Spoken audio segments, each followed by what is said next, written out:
Hello students, welcome to Onyx academy. बच्चे आज हम शुरू करने जा रहे हैं क्लास 10th साइंस का चैप्टर कंट्रोल एंड कोऑर्डिनेशन।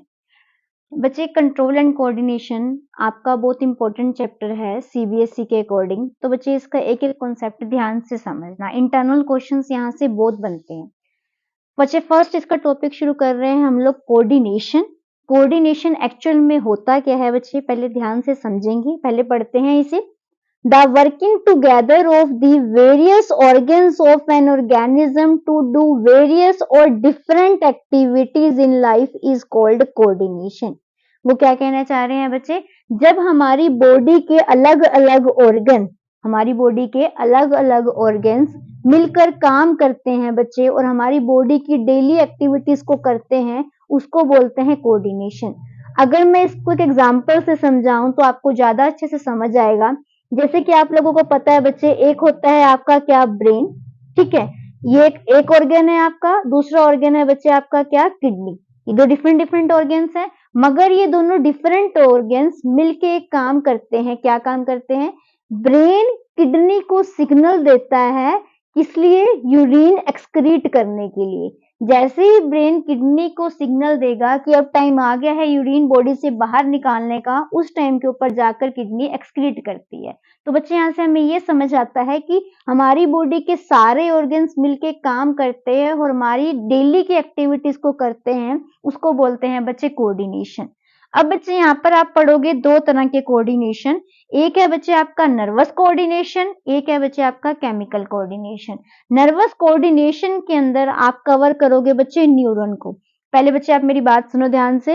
आप लोगों को 8th क्लास से पढ़ाया जाता है कि हमारी बॉडी का जो बेसिक स्ट्रक्चर बनता है वो किससे बनता है बच्चे, सेल से बनता है। ठीक है, इसी तरीके से बच्चे आपकी जो एक नर्व होती है, जिसको आप हिंदी में नस बोलते हो, आपकी जो एक नर्व होती है, उस नर्व के एक सेल को हम बोलते हैं नर्व सेल। उसी का ही दूसरा नाम क्या है बच्चे, न्यूरॉन। दोबारा समझेंगे बच्चे, आपकी एक नर्व का सबसे छोटा सेल होता है बच्चे नर्व सेल, उसी का दूसरा नाम क्या है बच्चे, न्यूरॉन। उसके बाद आप लोग पढ़ोगे बच्चे केमिकल कोऑर्डिनेशन के अंदर आपकी बॉडी में जो डिफरेंट हार्मोन्स निकलते हैं उनके बारे में। पर अभी हम पहले स्टार्ट करने जा रहे हैं बच्चे केमिकल कोऑर्डिनेशन के बाद में करेंगे, सॉरी, पहले हम शुरू करेंगे नर्वस कोऑर्डिनेशन। तो बच्चे शुरू करते हैं नर्वस कोऑर्डिनेशन के अंदर के न्यूरॉन के बारे में। देखो बच्चे, मैंने अभी बताया आपको कि न्यूरॉन को ही हम लोग क्या बोलते हैं, नर्व सेल बोलते हैं। ठीक है, और ये सेल हमारी बॉडी का सबसे लॉन्गेस्ट सेल होता है। हमारी बॉडी में जितने भी सेल होते हैं, सबसे बड़ा साइज इसी सेल का होता है। इसका साइज अराउंड 100 सेंटीमीटर के अप्रोक्स होता है बच्चे। 100 सेंटीमीटर के अराउंड इस सेल का साइज होता है बच्चे। हमारी बॉडी के जो स्ट्रक्चर है, मतलब हमारी नर्वस सिस्टम का स्ट्रक्चर भी यही बनाता है और उसके फंक्शंस भी क्या करता है, यही न्यूरॉन ही क्या करता है बच्चे, परफॉर्म करता है। ठीक है बच्चे, अब मैं आपको पढ़ाऊंगी इस न्यूरॉन के बॉडी के पार्ट्स। तो बच्चे हम शुरू करने जा रहे हैं। शुरू करने से पहले बच्चे एक बार आप देख लो, ये है आपका न्यूरॉन का टोटल स्ट्रक्चर। ठीक है, इस न्यूरॉन के स्ट्रक्चर को हम अच्छे से पढ़ेंगे, इसके एक एक पार्ट को हम अच्छे से समझेंगे। ठीक है बच्चे, तो शुरू करते हैं बच्चे आपका न्यूरॉन। न्यूरॉन आपका जो है बच्चे, इसके दो पार्ट्स होते हैं, सेल बॉडी और दूसरा होता है बच्चे सेल प्रोसेस। सेल बॉडी और क्या होता है बच्चे, सेल प्रोसेस। ये होता है बच्चे आपका स्टार्टिंग का इतना पार्ट होता है बच्चे आपका क्या, सेल बॉडी। ध्यान से समझना बच्चे, इस पार्ट को बोलते हैं सेल बॉडी और बाकी जो बचा हुआ पार्ट होता है बच्चे, उसको बोलते हैं हम लोग सेल प्रोसेस। ठीक है, सेल बॉडी के अंदर हम लोग तीन चीजों के बारे में मेन पढ़ेंगे, डेंड्राइट्स के बारे में, न्यूक्लियस के बारे में और निसल ग्रेन्यूल्स के बारे में। ठीक है, तो शुरू करते हैं बच्चे सेल बॉडी का फर्स्ट पार्ट, डेंड्राइट। डेंड्राइट का काम क्या होता है बच्चे, पहली बात देखो, ये है आपके डेंड्राइट्स। ये जो आपको दिख रहे हैं बच्चे, ये है आपके क्या बच्चे, डेंड्राइट्स। डेंड्राइट्स का काम क्या होता है बच्चे, दूसरे न्यूरॉन से सिग्नल को क्या करना, रिसीव करना। दूसरे न्यूरॉन से, यहाँ पे कोई दूसरा न्यूरॉन है, उस न्यूरॉन से सिग्नल्स को क्या करना, पकड़ना, रिसीव करना बच्चे, उसको बोलते हैं डेंड्राइट। यहीं पर यहाँ यही लिखा हुआ है, डेंड्राइट क्या करते हैं, रिसीव करते हैं सिग्नल फ्रॉम अदर न्यूरॉन्स। दूसरे न्यूरॉन से सिग्नल को रिसीव करते हैं। इसके अलावा बच्चे डेंड्राइट का दूसरा काम भी है बच्चे, also deliver this signal to axon. जैसे ही बच्चे इसने रिसीव कर लिया, ठीक है, अब ये होता है आपका एक्सोन, ठीक है। रिसीव करने के बाद डेंड्राइट उस सिग्नल को आगे इस एक्सोन को देते हैं बच्चे। जो आपका आगे नेक्स्ट पार्ट है सेल प्रोसेस, उसका जो फर्स्ट पार्ट है एक्सोन, उसको सिग्नल देते हैं। तो इन शॉर्ट डेंड्राइट का दो काम है, एक तो दूसरे न्यूरॉन से सिग्नल को पकड़कर क्या करना बच्चे, रिसीव करना, और दूसरा उस सिग्नल को आगे एक्सोन को देना। दूसरा आ जाता है बच्चे न्यूक्लियस। ये जो आपको सेंटर पे, ये सेंटर पे आपको जो दिख रहा है बच्चे ओवल शेप का, ये होता है आपका क्या बच्चे, न्यूक्लियस। समझ आ रही है बच्चे?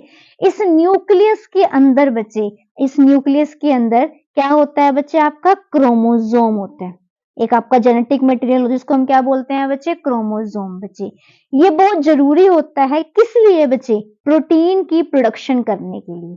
दोबारा समझो बच्चे, आपका सेल बॉडी के अंदर सेंटर पे आपका क्या होता है, ओवल शेप का आपका न्यूक्लियस होता है।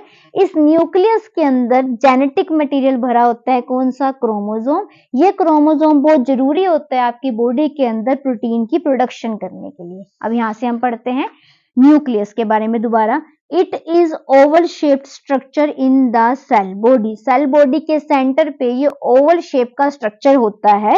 इट कंटेन्स क्रोमोसोम, इसके अंदर क्रोमोसोम पाए जाते हैं, which is very necessary for production of protein, जो प्रोटीन की प्रोडक्शन करने के लिए बहुत जरूरी होता है। तीसरा आ जाता है बच्चे ये आपका साइटोप्लाज्म। ये जो आपको साइड पे दिख रहा है ना बच्चे, ये एरिया, ठीक है, यहाँ पे होता है बच्चे आपका क्या, साइटोप्लाज्म। देखो बच्चे, ये साइटोप्लाज्म आपका किसका है बच्चे, न्यूरॉन का है, ठीक है। इसी वजह से इसी साइटोप्लाज्म को आप नियोप्लाज्म, एनी इसके स्टार्टिंग के वर्ड्स लेते हैं बच्चे, इसी को हम लोग नियोप्लाज्म भी बोलते हैं। ये हमारे सेल का लिक्विड पार्ट होता है, यहाँ पे लिक्विड होता है बच्चे, ठीक है। दोबारा समझो बच्चे, ये न्यूक्लियस के साइड पे जो जगह होती है, यहाँ पर एक लिक्विड भरा होता है बच्चे, जिसको हम बोलते हैं साइटोप्लाज्म या फिर नियोप्लाज्म।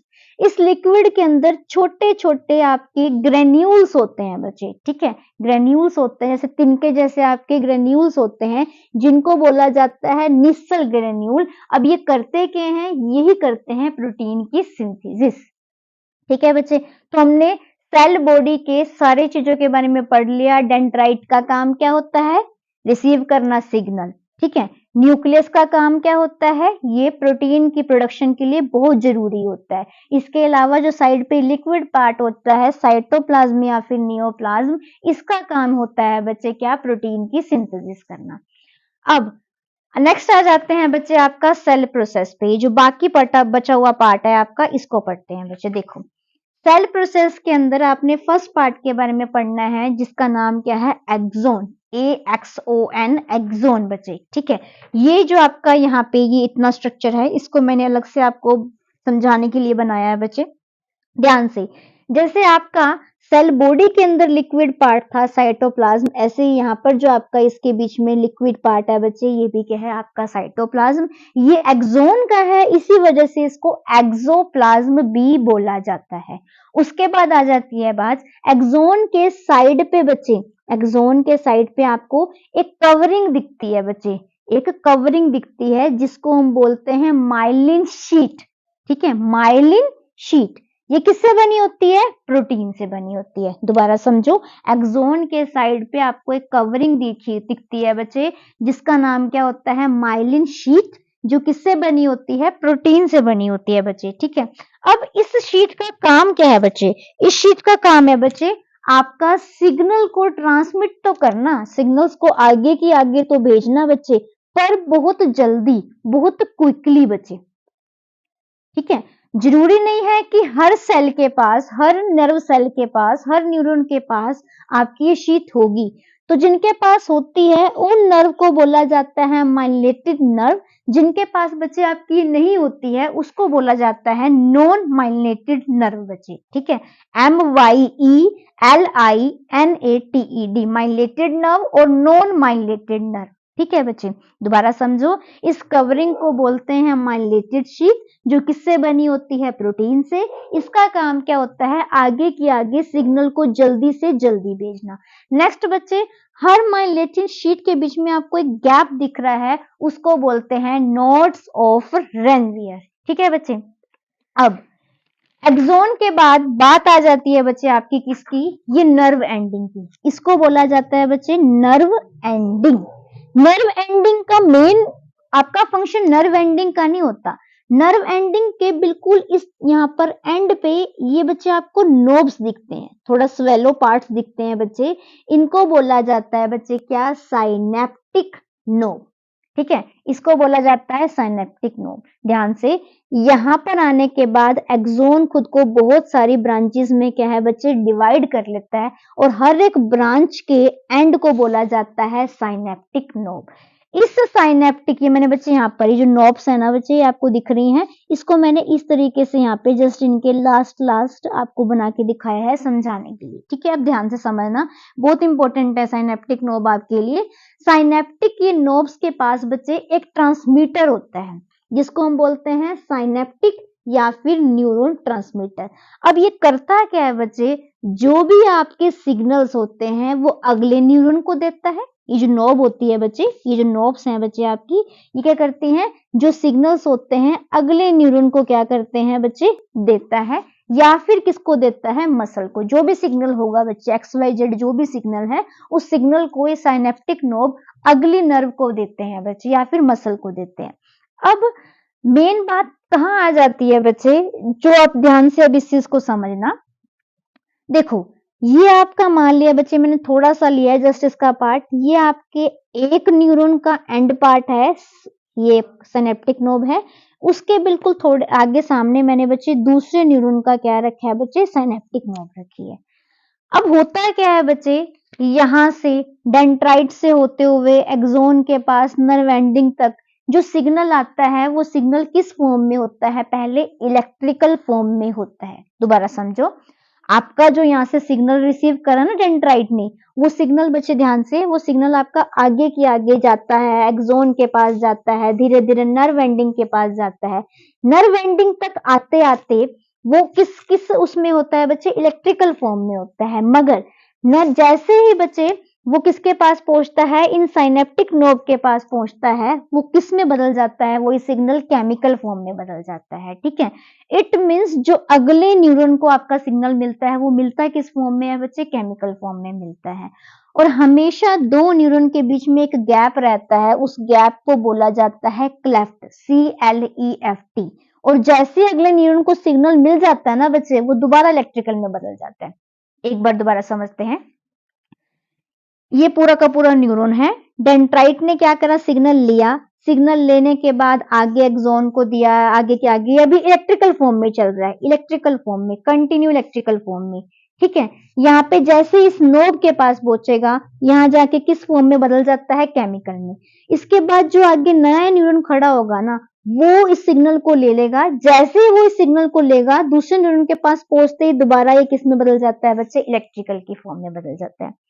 अब अगर आपसे कोई क्लेफ्ट की डेफिनेशन पूछता है, तो वो ये डेफिनेशन है, the space between two neurons, दो न्यूरॉन्स के बीच के स्पेस को बोलते हैं, across which the impulse is transmitted by neuron transmitter, जहां पे आपका इम्पल्स, आपका सिग्नल आगे ट्रांसमिट होता है, एक न्यूरो ट्रांसमीटर उसको करता है, उसी को बोलते हैं साइनेप्टिक क्लेफ्ट।